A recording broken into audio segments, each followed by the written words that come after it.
Greetings. Worst dates I've ever been on. Our first major trip was Ibiza. We're gonna call him stand-up cowboy, but he also stood me up. Is this normal? I am scared. I cannot believe I'm showing the internet these photos. And he was like, you actually look like a platypus. Halfway through the summer, I was like, I don't even like this. In a hostel, Amistad hostel. And Hallie and I were just in this like disbelief. We were on the other side of the island. Like, everyone was like, oh, we're on the cute side of Ibiza, like blue water. And I'm like, we're in the, I don't even know what part. I was holding Hallie's hand, screaming. I would hold on this position. I would hold a ball that, quite frankly, looked like a tumor. When you're the only one asking to hang out, it's pathetic. It was like, what the happened to Lily Carnivus's lips? It's like, imagine like a stinky smell.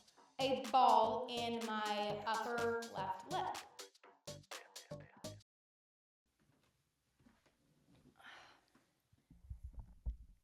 Greetings. Hi, everyone. Welcome back to the She-Preneur podcast. Actually, that's kind of gross, my feet in the video. There you go. Hi, everyone. My name is Lily Babette. If you don't know me, welcome. Wait, hold on. This is like, I'm literally recording in my college bedroom, and it's kind of ratchet, so I have to like, hold on, give me a second. Oh, fuck. I just was about to record, and then my girlfriend, Michaela, she lives like right next to me, was like, girl, we have some big tea. Anyways, welcome back, everyone. This is a reinvented season of the She-Preneur podcast. If you don't know me, my name is Lily Babette Carnivus. I'm originally from San Diego. I run She-Preneur Media, founded it when I was a senior in high school, really got started with it though when I was a freshman in college and was like, I want to go into beauty and fashion. I have no connections whatsoever on how to do that. How do I do it? Cold called people on LinkedIn, CEOs, founders, anyone who would talk to me really, and schedule Zoom chats just to get advice, and then ended up turning those Zoom chats into podcast episodes that were on Spotify and Apple Podcast, and then ended up launching the Instagram later and doing the articles and news-related stuff. So welcome. It has been a long journey. The last time I was on here, it was like, God, it was, I think, over a year ago. My last podcast episode was with Tony Bravo, who right now, like I think recently, she just made Forbes 30 under 30. So congrats to Tony. We love her here at She-Preneur. She's incredible. So last season, I had the privilege of interviewing some of like my favorite influencers, Sophie DeHaan, Ella Potter Mills, Tony Bravo. We had some also incredible business figures, Nicole Collins from Ipsy, and just some really, innovators in the beauty, fashion, consumer space. We're cranking it up a notch for this season. She-Preneur, it's not just about business, but it's really about being fabulously inquisitive in all aspects of your life, including dating, getting your career started, self-care, personal development. So we cover it all. Recap, since a year ago, I have gone through like pretty substantial life milestones, life moments. I broke up with my like first boyfriend in May, like 2 days after my birthday last year on May 14th. Wait, that's kind of crazy. I know the date. That was like a mess. That was a mess and a half. There's like no hate. There's no like, it's like totally fine, but I feel like people obviously like want to hear, but I obviously like want to be respectful, and I just wouldn't like want to divulge necessarily like everything. But I think there's lots of like takeaways that I would be more than happy to share about getting over breakups and self-worth and like that kind of thing. So we'll definitely talk about that this season because I do think it's very important, especially for college girls. I have friends going through similar things, so it's like great. But broke up with the guy who I thought I was gonna marry. Was pretty sure of that at the time, so that was kind of a big deal. That like definitely catapulted me into like some deep personal development reflection. Spent the summer working at a marketing agency in San Diego. That was great. Halfway through the summer, I was like, I don't even like this. I'm going to do something different. So I had a few chit chats, a few coffee chats, because those are just the best, and figured out that I might want to try a career in finance And that has led me to now trying out a little investment banking. That's what I have for this summer. I'll be an analyst in like the SoCal area. And I'm excited. We're going to try it out, see if it's for me. It might not be, but it is worth a shot. It's better to try something than to say, what if? So that's my piece of advice for you. If you're like, I don't know if I want to do this or make this pivot, do it because you will regret not doing it. Had a little bit of a change of heart for like what I want to do with my career. So that's exciting. And then even more exciting, I went abroad, I think early September to January 1st. So 4 months with my best friend, Hallie. And Hallie's been on the podcast before. I feel like my audience is very familiar with her. We're always pictured together, this brunette blonde duo. And that was easily the best 4 months of my life. If you are like thinking about going abroad, do it because there will be no time in your life where you get to travel with your best friend and you're young, you're not necessarily working yet. So it's like the liabilities and the responsibilities are pretty low. Like it's low stakes. Your parents are kind of always there in the back if you need them. You just get to frolic around Europe. So frolic, learn, adventure. That's very, very important. And we went to 15 or 14 different cities in 4 months. Well, we spent like majority of our study abroad in Madrid. So we did 6 weeks in Madrid studying at a university there, and then another 6 weeks in Paris at a Parisian university. So very exciting. Wait, someone's calling me. Oh. Hi, Mom. Babe, will you do me a favor? Yeah? You want to say hi to the podcast? Hi. Do you have a message for our She-Preneur listeners? Yeah. Want me to tell you? Yeah. A man is not a plan. Amen. From the wise words of Jackie Carnivus, who will be on the podcast. Thank you, Mom, for your input. Ciao. Love you. Bye. So, where was I? Okay, so we went to, first, Hallie and I went to south of France. If you guys don't know, I kind of grew up going to France and like spending lots of time in France because my mom lived in Geneva, Switzerland for like 15 years or like high school, college, whatever, and then ended up having all these like French European friends. So I grew up traveling to Europe frequently. I'm very, very, very fortunate and privileged to have grown up that way. It's funny, like I always say, like I've been nowhere in the US, but I've traveled fairly well around Europe. And some people, it's like vice versa. You're either like you've been everywhere in the US, all coasts, the South, the East Coast. And I'm like, I've been nowhere, but I've been a few places in Europe. So it's interesting, like it's inverse. So I grew up going to France, visiting her friends every summer, and they do reunions, super fun, grew up with their kids. And so because of that, we ended up just like getting a place in France to save money on like travel costs, whatever, getting hotels and cars. And it's just like, it's too much. So just to have a permanent place of residence, it is a small little condo on the coast. So is it like it's south of Nice? I don't even know. It's like you have Nice, south of France, and then you go west and you're on the water. It's really close to Monaco. Like I can go to Monaco or I can go to Cannes. Hallie and I spent 2 or 3 weeks there. Her and I, my mom flew out. My mom's a blast to hang out with. Like partying at the cafe in Saint-Tropez with my girlfriends. Like she loves to go out and have fun, very alive, best style. You guys will see her more. So Hallie and I just had like 3 weeks of just fun in the sun. We went to Cannes, Saint-Tropez. We went to Monaco, like just everywhere. That was great. And then we went to, I believe, Madrid, settled in Madrid for a little bit. And then our first major trip was Ibiza. That was crazy. I'm with my ex-boyfriend. I'm with his 2 friends and me and Hallie in a hostel, Amistad hostel. Okay, guys, like this ratchet hostel. Our good friend Ella was like, stay at this hostel. It's like really great. I was just in Ibiza. We're like, okay, the boys set it up. If I can tell you one thing, never let the guys make travel plans. Honestly, don't even travel with them. I love them so much, the boys, but it's like, unless you really know what you're going into, like, you have no idea. We were on the other side of the island, so, like, everyone was like, oh, we're on the cute side of Ibiza, posting, like, blue water, gorgeous, and I'm like, we're in I don't even know what part, But I'm walking on the street in the morning. There's shit everywhere. It was like just gross. That was a very interesting experience. High Ibiza was great. We saw David Guetta. Definitely recommend. You have to do that once. Stayed out till 6 in the morning, and we'll probably never do that again. One and done. Went back to Madrid. Then we went to Lisbon with the girls. Did a girls trip. Calm, relaxing. Lisbon was good. Best food I've ever had was in Portugal by far. And then I think after Portugal, Hallie went to Morocco with other girlfriends. I went to London. I wanted to do like a solo travel trip. That was one of my goals going abroad, was doing a solo travel study abroad experience, where I just went for like a weekend to London. And it was easy because like obviously they speak English. I'm fairly familiar with London, so it wasn't like too different for me where I would feel uncomfortable going alone.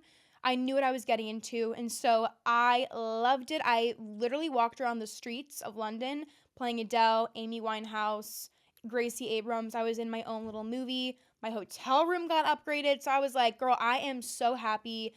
I felt so content being with myself, and I think it teaches you a lot about like being alone, entertaining yourself, and like being in sticky situations. At the end of the day, you have to rely on yourself. My phone died, like I think on Saturday night. I was out in Oxford Street, like near Oxford Street, which is very, very busy, like central London. 10 p.m., my phone dies. I'm alone. And typically, my anxiety would have been like, girl, you're gonna die, this, that, boom, crazy what ifs. And I kind of just silenced it. And I was like, you know what? I'm not gonna let this ruin my night. I will be fine.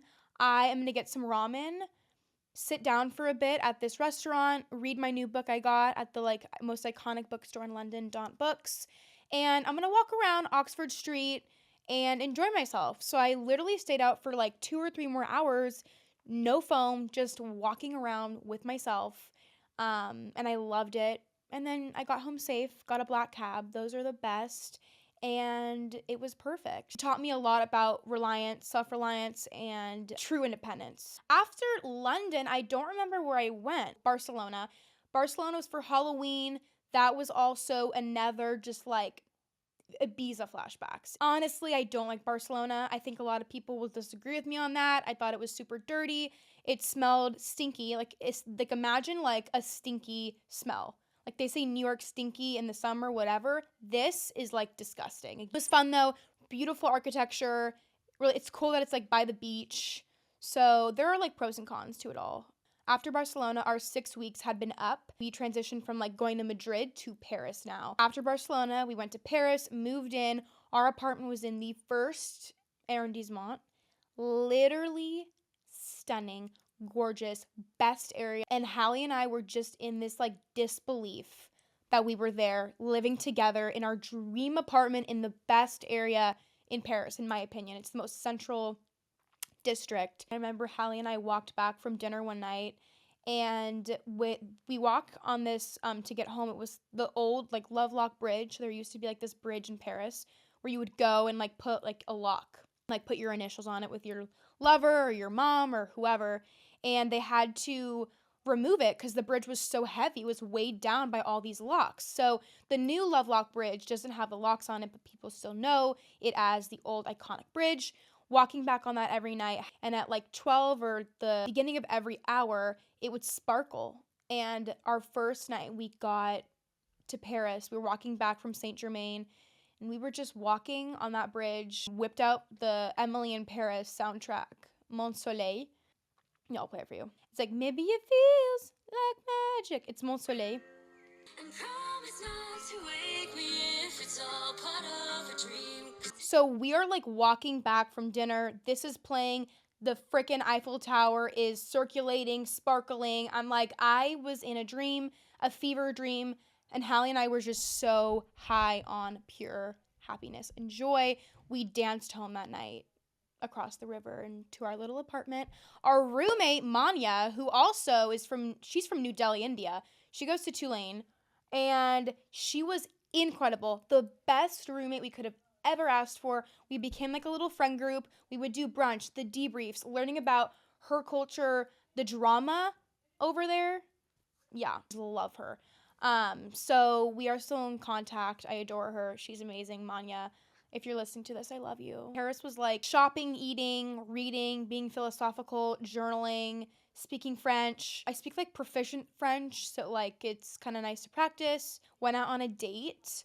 I will maybe share that story on like a different episode because I feel like I should just like I'll do like a separate one maybe and talk about that because that was a very interesting date, very interesting situation. Definitely one of the weirdest, worst dates I've ever been on. So I will share that for sure. We departed ways. Me and Hallie, after the 6 weeks in Paris had ended, I went to Gstaad, went skiing with my Dutch family friends, the same ones who I stayed with in Amsterdam, and Gstaad was so much fun. That was my overview of my abroad experience, my abroad story. There were a lot of like different things that happened in this 4-month period, lots of stories, things I will like tell over time. But there's one in particular I want to share with you today. And it's a story that many people knew that I had done. And this is the story. And also a horror story and like a tale, a warning tale to never do what I did. So let's get into it. I'm going to say this. I feel like every girl in her 20s has considered getting lip filler. I think it's a very normal thing to consider. Is it normal to do it at 20 years old? No, probably not. But I had always wanted to have bigger lips. I'd edit my photos. I'd be in Face App, fucking boom, puffing them up to see how different they would look if I got them done. I knew my mom was not going to let me do this in the US. One, because the sentiment of even doing it, she's like, you're not doing that. Too young, whatever. Two, the price, $700 for a single syringe that you might not even use, like the whole thing. So really the two main factors in me having not gotten it was my mom, because I knew she'd murder me, and the price.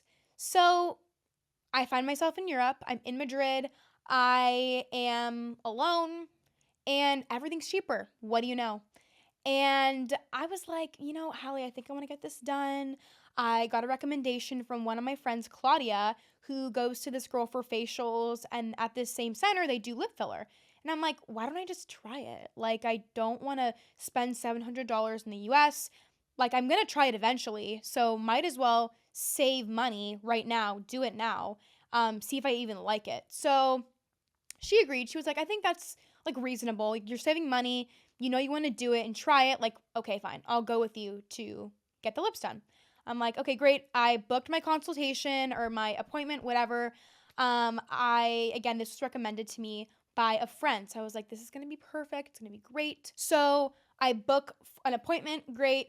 This place is like very far outside the city. Hallie and I are staying in Principio Pio, which was like more central. The subway alone is taking 40 minutes to go there. After a 40-minute subway, you have to walk another 20 minutes. So it's like deep out in the suburbs. I'm like, girl, what is going on? We are walking down the street and it ain't looking good. I was a little bit like, okay, I mean, I don't know what I've gotten myself into, but I cannot go back now, literally, because I'm not going to take another 40-minute subway back home and waste an hour for nothing. I eventually find this place, the esthetician place, whatever. This guy opens the door and I'm like, what is going on? He ended up being just like the front desk guy. I was like, okay, great. Filled out my information, was transferring money between cards like frantically. I'm like, I don't have any money. Trying to just like scrap some dollars around to get this done. We go into the room and the woman's super nice. And again, this is like no hate to the girl who did my lips. She is so cute. Basically running through like procedures, explaining it to me, and was like, do you want the cheaper filler or the more expensive filler? The cheaper one will kind of like bubble up a little more and like doesn't spread out. It's harder to like spread out, but it will. And it's $50 cheaper than the more expensive one. And I was like, weighing the options, I usually would like do the more expensive one, but I was really on a budget. And I'm like, you know what? I'll just go with the cheaper one. Mistake number one. So I get in the chair. Let me tell you, I was in so much pain. I don't know what was wrong with me. I was being a child. She put on the lidocaine. So she shot me up with lidocaine in my mouth like a dog. Covered my lips in the numbing cream. The lidocaine itself, I was like screaming. I was holding Hallie's hand, screaming, squeezing another ball, like squeezing a ball in the other hand that's about to burst at the seams, okay? Here we go. First part of the syringe. I did like how she like did half the syringe and then she wanted me to come in another 15 days after to get the rest of the syringe. I'm in so much pain. I am moving as she's injecting me, which caused terrible bruising down the line. It was insane. The first 15 days of like the first syringe, I was like, they look good. They look good. They should have probably stayed at that state. I'll put photos up. Like they were good. I don't think like the first round was that bad. I'll show photos on the screen. I think like what's bad was the second round. 2 weeks goes by. I go back to the lady for like the last final syringe. At this point, I think that like there's like an effect that it's had on me where I'm like, my lips aren't big enough. So she does it. We have like 1/4 left. Like I paid $3.50 for this syringe. I want all my money's use. Like find a place to put it. One side of my lip was bigger than the other. And she was like, okay, I'm going to balance out the other side and put like a little bit extra because right now it like looks swollen, but when it goes down, it will be even. I was like, okay, like let's do it. So she put a little extra on. It was the left side of my lip. I was like, okay, great. So I left. I was like, yay, my lips are huge. I love this. Awesome.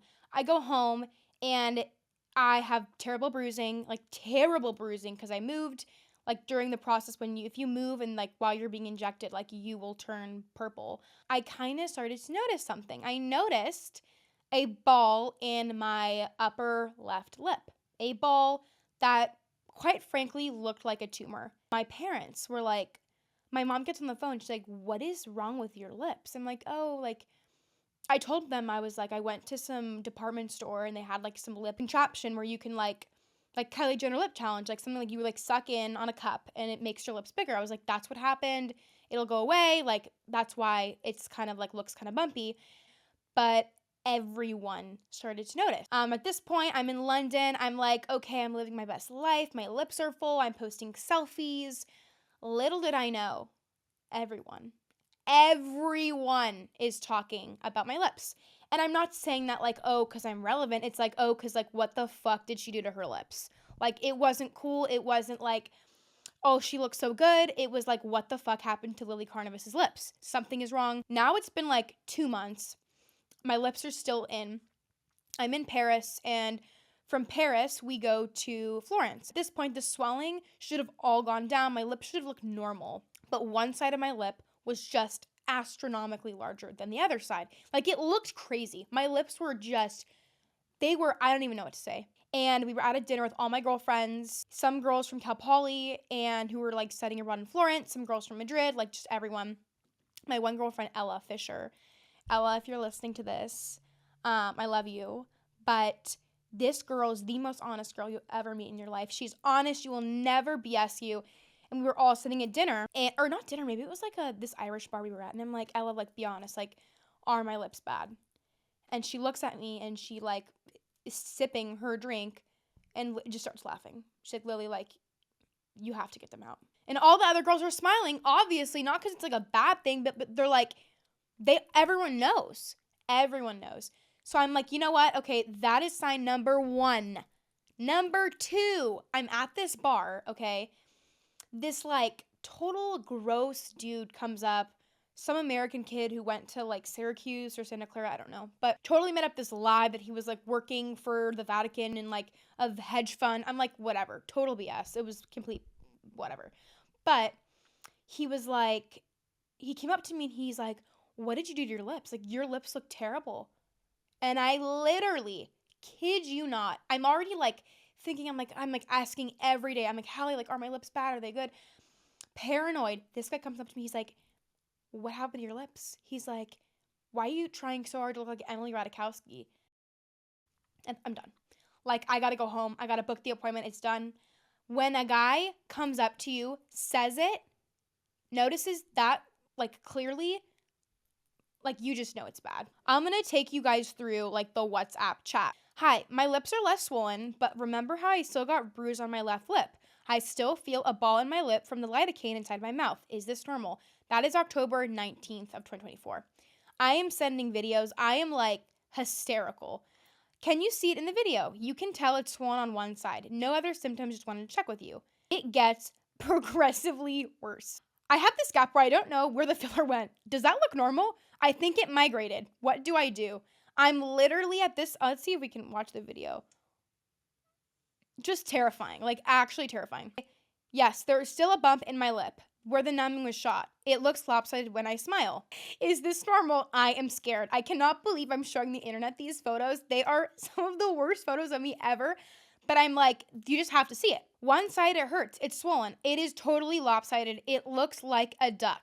I saw this thing online that someone's lip fell off. I wanted to make sure it's all good. Ha ha ha ha ha.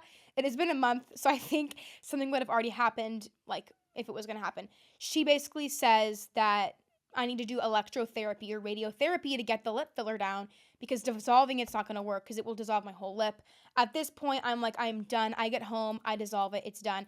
End of story. 3 things actually. I learned from this. 1, I never needed it in the beginning. I was always beautiful. My lips were never needed it. And I knew that, but I was like, I want to try it. Never again. I will never get that again.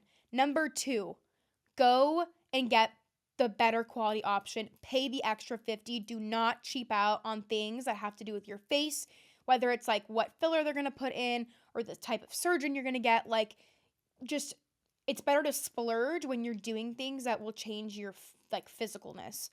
And number 3, just don't even do it. Like, honestly, don't even do it. If you need it and you feel like you need it, maybe get half a syringe. Like, I have friends now, I'm like, get half of a syringe. But I do not recommend doing the full. It will look fake. Like, period, end of story. It will look fake. If you want to go for something more natural, more chill, less lopsided tumor ball, then you want the half the syringe. I am so grateful for them being back to normal. I literally thought they were going to be permanently screwed forever.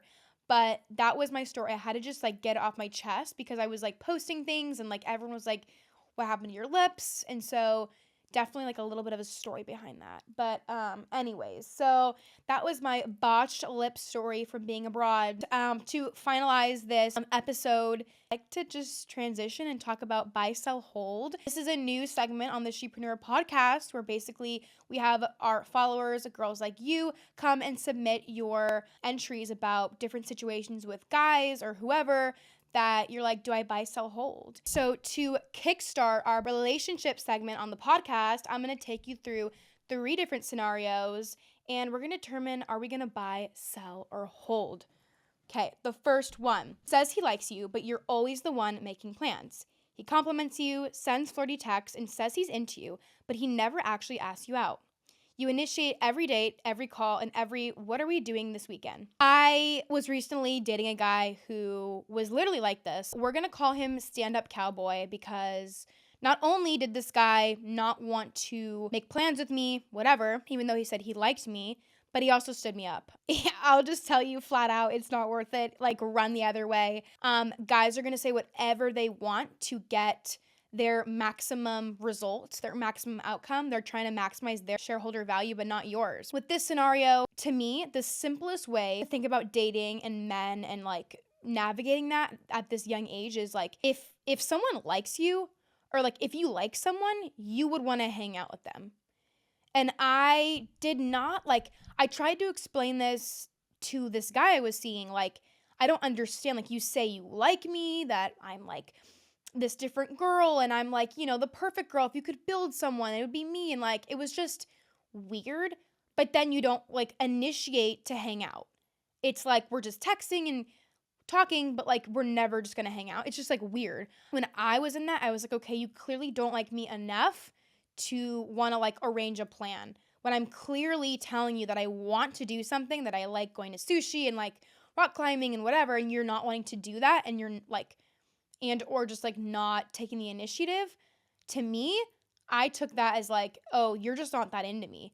Because if I like someone, like I want to hang out with them. So I was recently in this situation and this is 100% sell, get rid of this. This is not going to benefit you in the future. There's not going to be any like future dividends, future benefits of holding on to this person, thinking that they're going to be like an investment in your life, your boyfriend, whatever. Like, no. Sell it, gone. You want to hang out with someone and like date someone who actually likes to be around you, because when you're the only one asking to hang out, it's pathetic. And that's exactly what I felt, and I quite frankly told him. So, scenario 2. He was romantic until we became official. At first, he planned cute dates, wrote sweet notes, and made me feel special. But now, as his girlfriend, he stopped trying.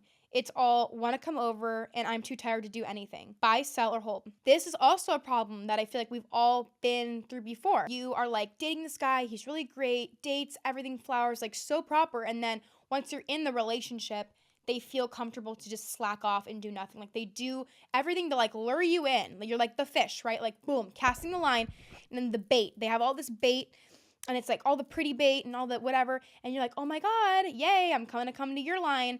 And then once you're there, they latch it up and you're screwed. I've been there too.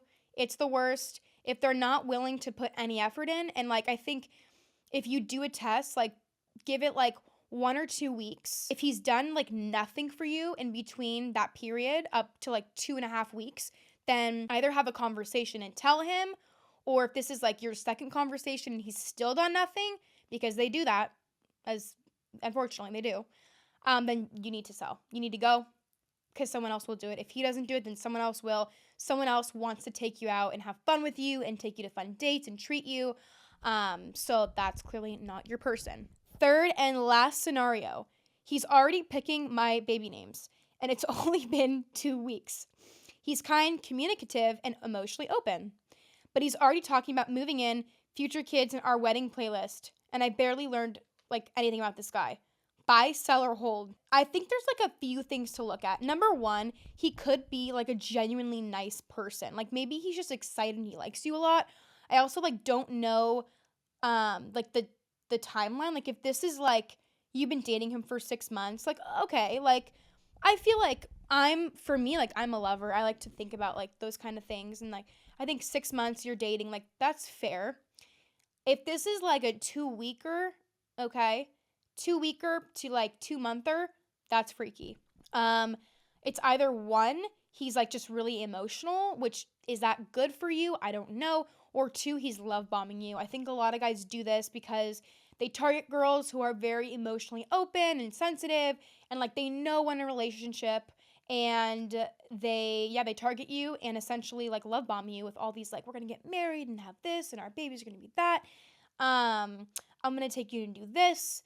And that is all a facade. I am telling you right now, they'll be like, we're going to do this and I'll take you on this date and we're going to get married in our house. Like it's all facade just to like lure you in and make you excited. Don't fall for it. So I wouldn't necessarily sell. I would just like consider one, what's the time span? If this is like less than 3 months, that's kind of weird. If it's like you're dating this person, like exclusively dating, then I think that's okay, and it's after a certain amount of time that like you deem comfortable with. Like for me, it'd be like 6 months.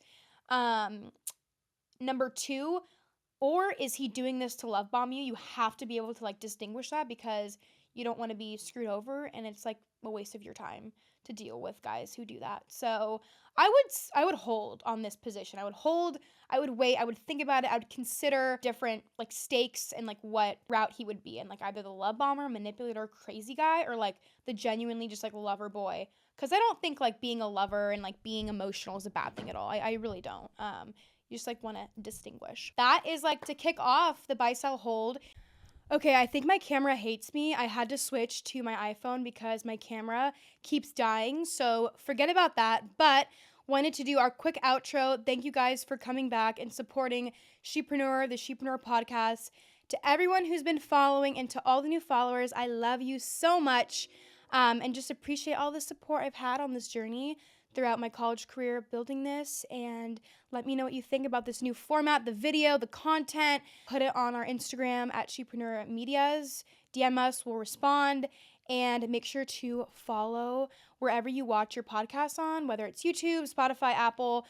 You don't want to miss out. We have some incredible influencers, stories, personal advice, and like low-key like podcast vlogs coming out in the next few weeks. So you don't want to miss it. I would feel very bad for you. I'd feel some FOMO, not gonna lie. So I love you guys so much. Have a fabulous rest of your day. Bye, everyone. that.